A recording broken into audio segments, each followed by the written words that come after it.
Hi, I'm Kazuyoshi Hisano. Thank you for listening to this podcast program. And the title of the program is, as you know, Feed for a Laboratory.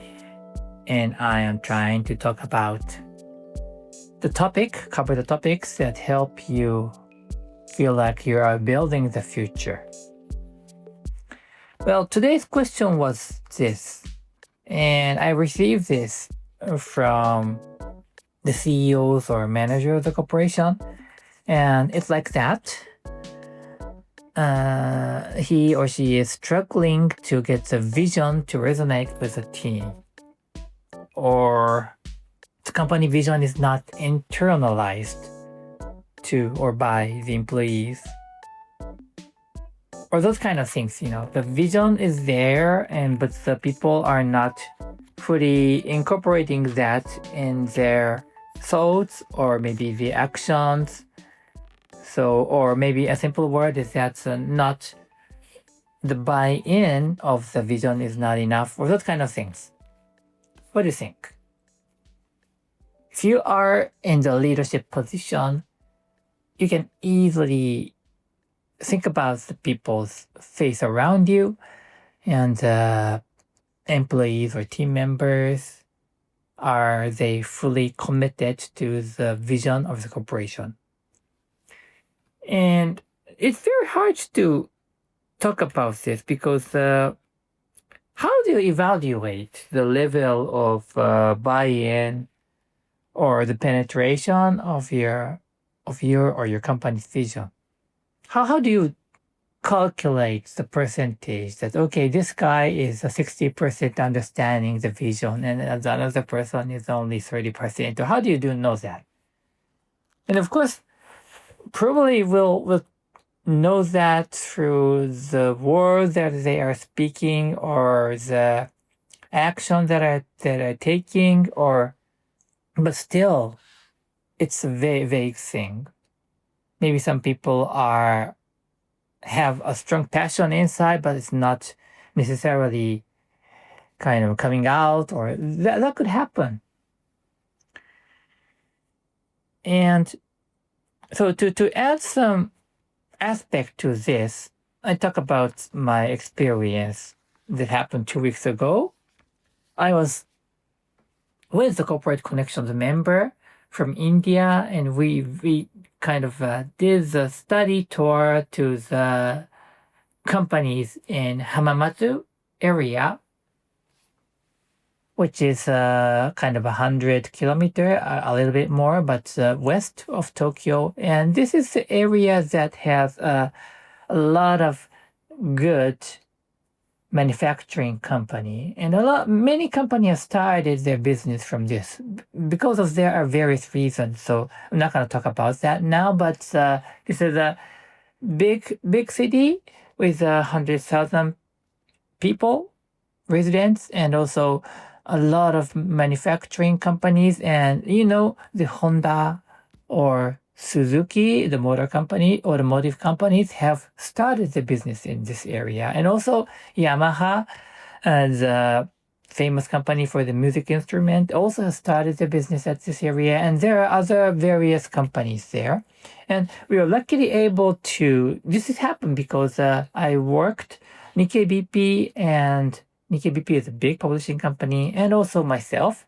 We had a collaboration, and we kind of structured, most of the work was done by Nikkei BP, but they have structured, and I have brought in the people who want to visit. And so it kind of was like a platform so that foreign companies, business leaders can learn from Japan or be able to collaborate with Japan is the idea. But this kind of tour happened, and we luckily visited Honda, Suzuki, and other companies, and particularly these two automotive companies, Honda and Suzuki. I have we have received the brochure, and we have heard they talking about that, but obviously their mission, vision, or purpose, what we call it just depends, but are very good. And it also kind of explains the way they are building themselves now. Like Honda's fundamental belief will start with the respect for individual. So it is always said that Honda is a corporation of a kind of trying to be as much as possible individual, and in that initiative is quite required, which means that it's not gonna require people to be just following or listening to the order, but they are asking the people, employees or members to stand up and take an initiative. So that's how they build their culture around this. And I guess it's getting close to 100 years. I'm not quite sure, but something like that. And also Suzuki is another company that really focused on customer. Really. So they have started from, not from the automotive, they have started from kind of textile thing, and then they evolved into the automotive. But the reason is that they really looked into what the customer are looking for. In particular, this company is very strong, has a strong presence in India. And the reason is that, of course, they had the strategy, but at the same time, their thought process is quite fitting with India. Like they want to make things compact and small and reduce the waste and make it effective, efficient. All those things probably had a good fit with India culture, and therefore their business is flourishing, right? So obviously, and we have met several people, several meetings, because we have visited the factories. There are a lot of people working there, and we could feel that they are living the vision, the philosophy of what the company is teaching.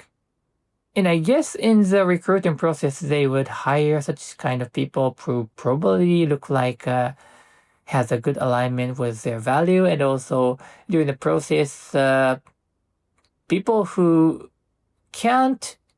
don't fully incorporate instill that kind of philosophy to themselves will not stay there, but those people who work longer are good or fine with that, and probably the more they stay there, and they're gonna be more immersing themselves with the visions or missions, and therefore they become really like that kind of people. And that's how it works, I guess. So obviously, this is my personal experience. I love these concepts, and I think if you are, as a manager, leader, struggling to communicate your company's vision or those visions cascade through the organization, if you struggle or find it challenging, let's regain the belief and trust in that. And I think it's just a matter of a time and the volume or amount of your communication. But it doesn't happen overnight. So if your company is not a kind of young, then I guess you just need more time. And if your company has a long history, and still if you really feel that the vision is not going through or kind of understood well, I guess there is one way is that, of course, you could look at the vision itself, but most of the visions are a nice one. And I believe that anybody can benefit from thinking about and learning about that vision and trying to incorporate that to your own soul. But I would suggest that the leader would look at yourself, look at the mirror, and look at your face by yourself, and just ask a question whether you are walking your talk. So whether you are doing yourself, you're being the role model for that vision. And I believe that, I'm not quite sure, and not just believe, but children will follow the path of their parents. So, of course, the employees are not the children, but if the leaders are really walking the talk, living their life that is fully aligned with that vision or mission, so call it whatever, but people around you will really think that that is going to be important, and that is important, and then they work together with you, and they will start kind of eating and absorbing that vision to themselves in themselves. So that's what I think. So today's question was, what should I do when I feel that the vision is not penetrating in the organization, or I found difficulty aligning the team around the company's vision, or those kind of, if you have such kind of struggle, my suggestion is, first, regain the trust in vision. Obviously, it will be powerful, like I mentioned, because Honda and Suzuki, they had a great vision and people are really representing that souls. And number two is that it may take time. It's not going to happen overnight. So which means that you need to keep communicating, talking about your vision. And also, as everybody says that, but you will be able to use all the medias, including your social network service. But not only that, but one-on-one or in-person speaking opportunities are very important. And I guess you get bored about your vision because the reason is you speak about that all the time. But every time for the employees or the people around you, it's the very first time for them to listen directly the vision for your company.